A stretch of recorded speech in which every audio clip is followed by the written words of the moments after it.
அஸ்ஸலாமு அலைக்கும் என் இனிய நண்பர்களே, எப்படி இருக்கீங்க? நாங்கள் சூப்பராக இருக்கோம். நீங்களும் நல்லா இருக்கணும். Welcome to my vlogs Tamil channel. இந்த வீடியோ கண்டிப்பாக உங்களுக்கு இன்ட்ரெஸ்டிங்காகவும் அதே நேரத்தில் யூஸ்ஃபுல்லாகவும் இருக்கும். ஸ்கிப் பண்ணாமல் பாருங்கள். வீடியோக்குள்ளே போகலாமா? இன்றைக்கி நம்ம என்ன வீடியோ பார்க்க போகிறோன்னா, நம்ம கிச்சன் எப்போவுமே க்ளீனாக இருக்கணும்னு நமக்கு ஆசை தான். கிச்சன் மட்டும் இல்லைங்க, அதில் இருக்க கவுண்டர் டாப், மசாலா டப்பா, ரேக்கு, அப்புறம் வால் டைல்ஸ் அப்படின்ட்டு எல்லாமே க்ளீனாக இருக்கணும் அப்படின்னு நம்ம ஆசைப்படுவோம். மாதத்துக்கு ஒரு வாட்டி நம்ம டீப் க்ளீன் பண்ணுவோம். நம்ம உடல் உழைப்பை எல்லாம் போட்டு ஒரு நாள் முழுக்க டைம் ஸ்பெண்ட் பண்ணி புரட்டி போட்டு பண்ணுவோம். பட் அது ஒரு 4 நாளைக்கு தான் இருக்கும். அதுக்கப்புறம் போக போக பார்த்திங்கன்னா அதோடைய பளபளப்பு மங்கி தான் போகும்.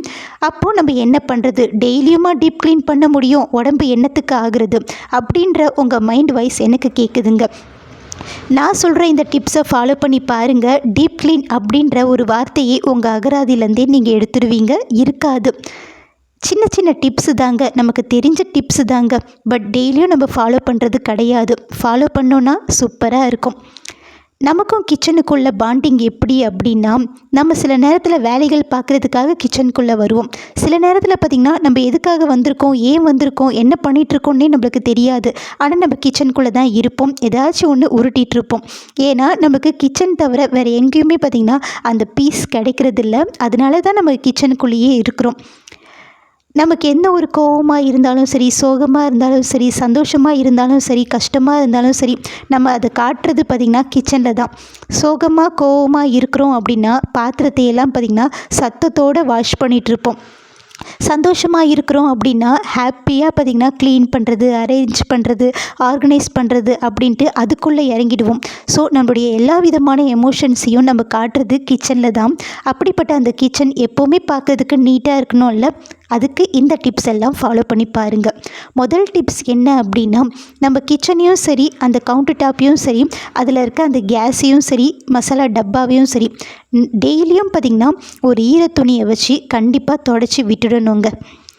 இதை நம்ம டெய்லியும் ஃபாலோ பண்ணுறது தான். பட் ஒரு நாளைக்கு 2 வாட்டி ஃபாலோ பண்ணுங்கள். நைட்டில் தூங்குறதுக்கு முன்னாடி நம்ம எல்லா வேலையும் முடிச்சிடுவோம்ல, அப்போது ஒரு வாட்டி கேஸையும் கவுண்டர் டாப்பையும் ஈர துணியை வச்சு தொடச்சிடுறது. அதே மாதிரி காலையில் நம்ம பிரேக்ஃபாஸ்ட், லன்ச்சுன்ட்டு எல்லா வேலையும் முடிச்சுட்டு வீட்டிலேருந்து ஹஸ்பண்ட், குழந்தைங்க அப்படின்ட்டு எல்லாருமே அவங்க வேலையை பார்க்க போன பின்னாடி நம்ம பிரேக்ஃபாஸ்ட்லாம் முடிச்சுட்டு எல்லா பாத்திரத்தையும் போட்டு வாஷ் பண்ணிவிட்டு இந்த கேஸையும் கவுண்டர் டாப்பையும் துடைப்போம்ல, அப்போது ஒரு ஈர துணியை வச்சு தொடச்சி விடுங்க. ஸோ ஒரு நாளைக்கு 2 வாட்டி நம்ம ஈர துணியை வச்சு தொடச்சிடணும். அதே மாதிரி பார்த்திங்கன்னா நம்ம இந்த மசாலா டப்பாலாம் இருக்குல்ல, அதை பார்த்திங்கன்னா நம்ம எப்போ எடுக்கிறோமோ அப்போல்லாம் பார்த்திங்கன்னா ஒரு வாட்டி அப்படி ஒரு துணியால், ட்ரை கிளாத்தால் தொடச்சி வச்சிட்டோம் அப்படின்னா அந்த பளபளப்பு எப்போவுமே இருக்கும். இல்லைன்னா பிசு பிசுன்னு ஆயில் படிஞ்ச கரையோடு தான் இருக்கும். நெக்ஸ்ட்டு 2வது என்ன அப்படின்னு பார்த்திங்கன்னா, நம்ம கிச்சனுடைய வால் டைல்ஸ் பார்த்திங்கன்னா பெருசாக இருக்கும்ல, கவுண்டர் டாப் எப்படி இருக்கோ அதை விட டபுள் மடங்கு நம்மளுடைய டைல்ஸ் இருக்கும். அதை நம்ம ஃபுல்லாகவே பார்த்திங்கன்னா டெய்லியும் எட்டி எட்டி க்ளீன் பண்ணிகிட்டு இருக்க முடியாது, கை தான் வலிக்கும். இந்த ஒரு டிப்ஸை ஃபாலோ பண்ணுங்கள். ஃபுல்லாக இருக்கிற எல்லா டைல்ஸையும் நீட் பண்ணாமல், க்ளீன் பண்ணி விடாமல், முக்கியமாக இந்த 2 இடத்த க்ளீன் பண்ணாலே போதும். கவுண்டர் டாப்பில் இருக்க டைல்ஸ்லாம் பார்க்குறதுக்கு க்ளீனாக இருக்கும். ஃபஸ்ட்டு பார்த்திங்கன்னா நம்ம கேஸில் சமைக்கிறோம்ல, அப்போது அதில் தெறிக்கிற எண்ணெயெல்லாம் கேஸுக்கு பின்னாடி இருக்க டைல்ஸில் தான் பார்த்திங்கன்னா படிஞ்சு போயிருக்கும், கரை படைஞ்சு போயிருக்கும். ஸோ அதை தான் நம்ம டெய்லியுமே பார்த்திங்கன்னா சமையல்லாம் முடிச்சுட்டு ஒரு ஈர துணியை வச்சு தொடச்சி விடணும். அதே மாதிரி நம்ம டெய்லியும் பாத்திரம் கழுவுறோம், அப்போ அந்த டேபுக்கு பின்னாடி இருக்க அந்த டைல்ஸுமே பார்த்திங்கன்னா கரை படிஞ்சு உப்பு கரையோட வெள்ளை வெள்ளையாக இருக்கும். ஸோ அதையுமே பார்த்திங்கன்னா நம்ம டெய்லியுமே ஒரு ஈர துணியை வச்சு தொடச்சிடணும். ஸோ இந்த 2 இடத்துல இருக்க வால் டைல்ஸை நீங்கள் தொடச்சாலே போதும். கிச்சனில் இருக்க கவுண்டர் டாப் மேலே இருக்க எல்லா டைல்ஸுமே உங்களுக்கு பார்க்குறதுக்கு க்ளீனாக பளபளன்னு இருக்கும். ஸோ சின்ன வேலை தான், ஆனால் பெரிய பெனிஃபிட் நமக்கு கொடுக்கும். 3வது என்ன அப்படின்னு பார்த்திங்கன்னா, நம்ம டெய்லியும் ஈர துணியை வச்சு ஒரு நாளைக்கு 2 வாட்டி துடைக்கணும்னு நான் சொன்னேன். பட் வாரத்தில் ஒரு நாள் பார்த்திங்கன்னா கண்டிப்பாக, இப்போ நான் பண்ணுறேன்ல, கேஸு, கவுண்டர் டாப் இது எல்லாத்தையும் சோப்பு போட்டு நல்லா இரும்பு நார் வச்சு ஸ்க்ரப் பண்ணிவிட்டு அதுக்கப்புறம் தண்ணியை மொண்டு ஊற்றி நல்லா கையால் தேய்ச்சி அலசி விடணும். இந்த மாதிரி நம்ம எதுக்கு பண்ணுறோம் அப்படின்னா, என்னதான் நம்ம டெய்லியும் தொடச்சி விட்டாலும் அந்த பளபளப்பு இருக்குமா, அந்த பிசுபிசுப்பு போகுமா அப்படின்னா கிடையாதுங்க. நம்மளுக்கு மேலோட்டமாக க்ளீனாக இருக்குமே தவிர, நம்ம கையை வச்சு பார்த்தாலே தெரியும் அந்த பிசுபிசுப்பு இருக்கிறது, அந்த பளபளப்பு ஷைனிங் இல்லாமல் இருக்கிறது நம்மளுக்கு நல்லாவே தெரியும். ஆனால் வாரத்துக்கு ஒரு வாட்டி நம்ம நல்லா ஸ்க்ரப் பண்ணிவிட்டு தண்ணியை மொண்டு ஊற்றி நம்ம அலசி விட்டோம் அப்படின்னா அந்த ஷைனிங்கும் சரி, அந்த பளபளப்பும் சரி, அந்த பிசுபிசுப்பு தன்மையும் பார்த்திங்கன்னா நம்மளுக்கு இல்லாமல் இருக்கும். ஸோ கண்டிப்பாக இதை வந்து நீங்கள் வாரத்துக்கு ஒரு நாள் கண்டிப்பாக செஞ்சே ஆகணும். அடுத்து 4வது என்ன அப்படின்னு பார்த்தீங்கன்னா, 4வது விஷயம், நம்ம கவுண்டர் டாப்க்கு மேலே பெரிய பெரிய மசாலா டப்பா, பெரிய பெரிய ரேக் அப்படின்ட்டு வைக்காமல் குட்டி குட்டியான மசாலா டப்பா, குட்டி குட்டியான ரேக், அதுவுமே பார்த்திங்கன்னா பாதியான கவுண்டர் டாப்பில் மட்டும்தான் இருக்கணும். மீதி பாதி கவுண்டர் டாப் பார்த்திங்கன்னா ஸ்பேசியஸாக இருக்கணும். அப்போ தான் நம்ம கவுண்டர் டாப் பார்க்குறதுக்கு நீட்டாகவும் இருக்கும், கசகசன்னு இல்லாமலும் இருக்கும். அதை விட்டுட்டு நம்ம பெரிய பெரிய ரேக்கு, பெரிய பெரிய மசாலா டப்பா, ஒரு இடம் கூட பாக்கி இல்லாமல் மொத்த இடத்தையும் பார்த்திங்கன்னா எல்லாமே போட்டு வச்சுருந்தோம் அப்படின்னா கண்டிப்பாக அது பார்க்குறதுக்கு லுக்காகவே இருக்காதுங்க, நீட்டாகவே இருக்காது.